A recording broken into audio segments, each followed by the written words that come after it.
नमस्कार साथियों, मैं नंद किशोर सागर। आज इस वीडियो के माध्यम से हम ये जानेंगे कि किस तरीके से हमारी टोटल इनकम से मानक कटौती को घटाने के बाद और जो भी सेविंग्स हमने की हैं उन सेविंग्स को घटाने के बाद जो कर योग्य आय निकल कर के आएगी, उस आय पर किस तरीके से हमको टैक्स की कैलकुलेशन करनी है और किस तरीके से एक थोड़े से अमाउंट के अंतर आने से ही हमारे टैक्स पर कितना बड़ा फ़र्क पड़ सकता है। तो चलिए शुरू करते हैं। पहला एग्ज़ाम्पल जो हमने लिया हुआ है, इस एग्ज़ाम्पल में आप देख सकते हैं कि मान लेते हैं हमारी कुल आय जो कि यहाँ पर हमने लिखी हुई है 6,58,640 रुपये। ये हमारी कुल आय है जो पूरे फाइनेंशियल ईयर के दौरान हमको हुई है। फिर इस आय में से हमने मानक कटौती 50,000 रुपये इसको घटाया है और घटाने के बाद में 6,08,640 रुपये ये हमारी शेष आय बच रही है। इसके बाद में हमने कुछ सेविंग्स की हैं। अब सेविंग्स के बारे में हम पिछले वीडियो में बता भी चुके हैं।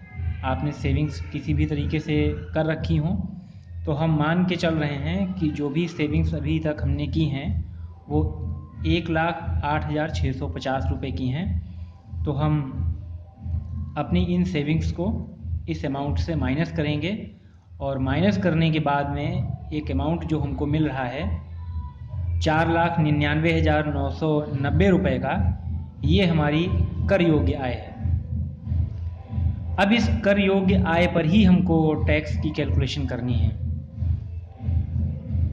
तो नीचे हम देख सकते हैं कि इस अमाउंट में जो शुरू का 25 लाख रुपए है, इस 2,50,000 रुपये 2,50,000 शुरू का जो 2,50,000 रुपये का अमाउंट है, उस अमाउंट पर कोई भी टैक्स नहीं लगेगा, 0%, यानी आपको कोई भी टैक्स नहीं चुकाना होता है।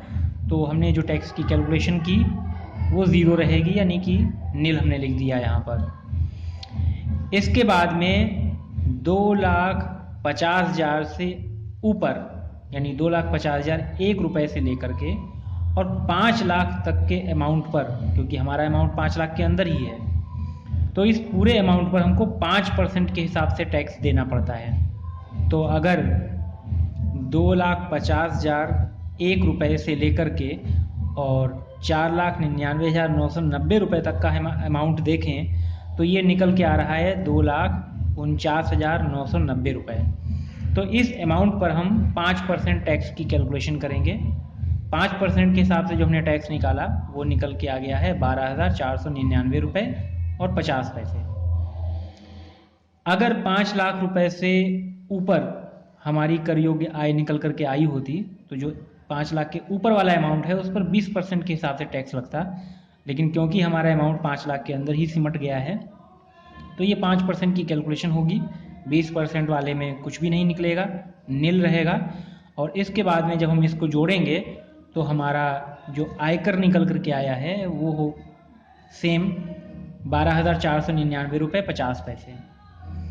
अब क्योंकि हमारी कर योग्य आय 5 लाख रुपए के अंदर ही है, तो जिनकी कर योग्य आय 5 लाख रुपए या उससे कम होती है उनको धारा 87 के अंतर्गत एक 12,500 रुपये की छूट मिलती है। तो वो 12,500 रुपये की छूट जब हम यहाँ पर माइनस करेंगे तो इस अमाउंट से 12,500 रुपये माइनस करने के बाद में हमको कोई भी टैक्स नहीं देना है, हमारा कुल आयकर नील हो जाएगा। और इस अमाउंट के नील हो जाने के बाद में अगर यहाँ पर कोई अमाउंट निकल के आया होता, मतलब कोई टैक्स अगर हमारे ऊपर बन रहा होता, तो इस टैक्स के ऊपर हम स्वास्थ्य एवं शिक्षा कर इस पर 4% की कैलकुलेशन करते। क्योंकि ये अमाउंट नील है तो इसलिए 4% की कैलकुलेशन भी नहीं होगी और इसी वजह से लास्ट में जो शुद्ध देय आयकर निकल करके आया है वो ज़ीरो है, मतलब हमें किसी भी प्रकार का कोई टैक्स नहीं देना है। अब इसी तरीके से हम देख लेते हैं एक दूसरे एग्जाम्पल को।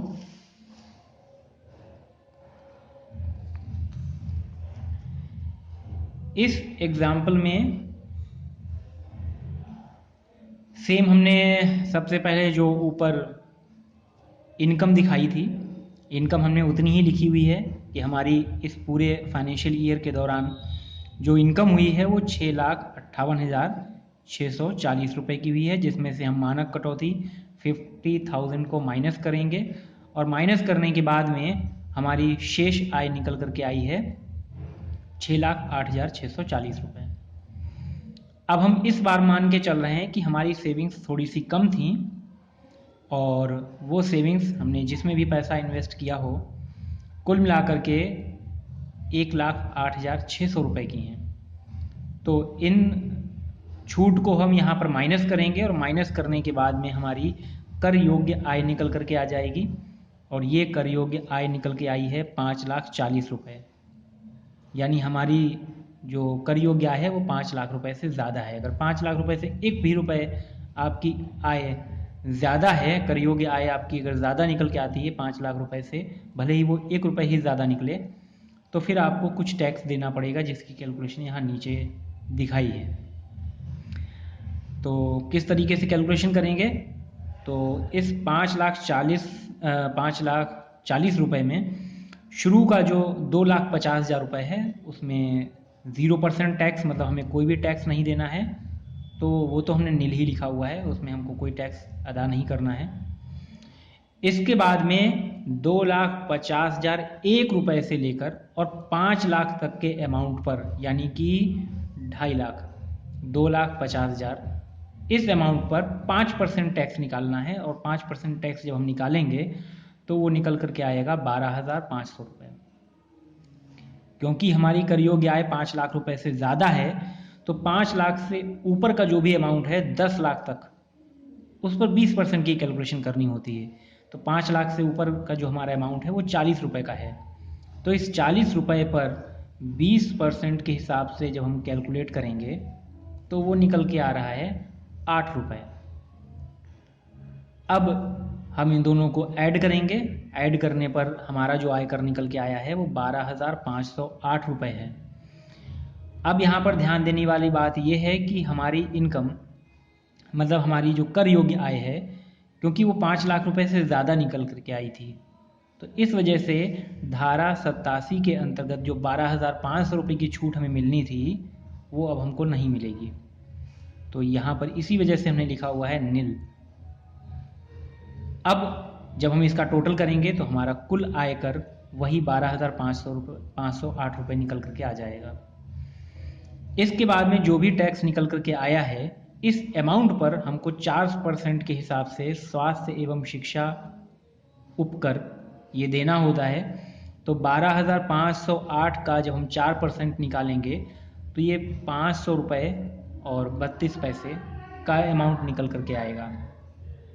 इसके बाद में हम इन दोनों अमाउंट को ऐड करेंगे और ऐड करने पर अब जो शुद्ध देय आयकर निकल करके आया है वो हमारे ऊपर निकल के आया है 13,008 रुपये 32 पैसे। तो इस तरीके से आप देख सकते हैं कि हमारी सेविंग्स में जो अमाउंट था उस अमाउंट में थोड़ा सा फ़र्क आया और उस थोड़े से फ़र्क के आने की वजह से जो हमको टैक्स देना पड़ रहा है उसमें कितना बड़ा फ़र्क आ गया। ऊपर जो कि टैक्स नील हो रहा था और यहाँ पर हमको 13,000 रुपये टैक्स के देने पड़ रहे हैं। तो इस तरीके से हम कैलकुलेशन कर सकते हैं और आप भी अगर अपना फॉर्म भर रहे हैं तो उसमें इस तरीके से कैलकुलेशन करके उसको भर सकते हैं और इसी से आप अपना अंदाज़ा भी लगा सकते हैं कि हमको 50,000 रुपये मानक कटौती और अपनी सेविंग्स घटाने के बाद में जो कर योग्य आय निकल करके आनी चाहिए वो आप इस हिसाब से अपनी सेविंग्स करें कि वो 5 लाख के अंदर सिमट जाए। अगर वो 5 लाख के अंदर सिमट जाएगी तो आपका टैक्स जो है वो नील हो जाएगा, अदरवाइज़ आपको कुछ अमाउंट जो है टैक्स के रूप में वो पे करना पड़ेगा। इसी के साथ में मैं इस वीडियो को समाप्त करता हूँ।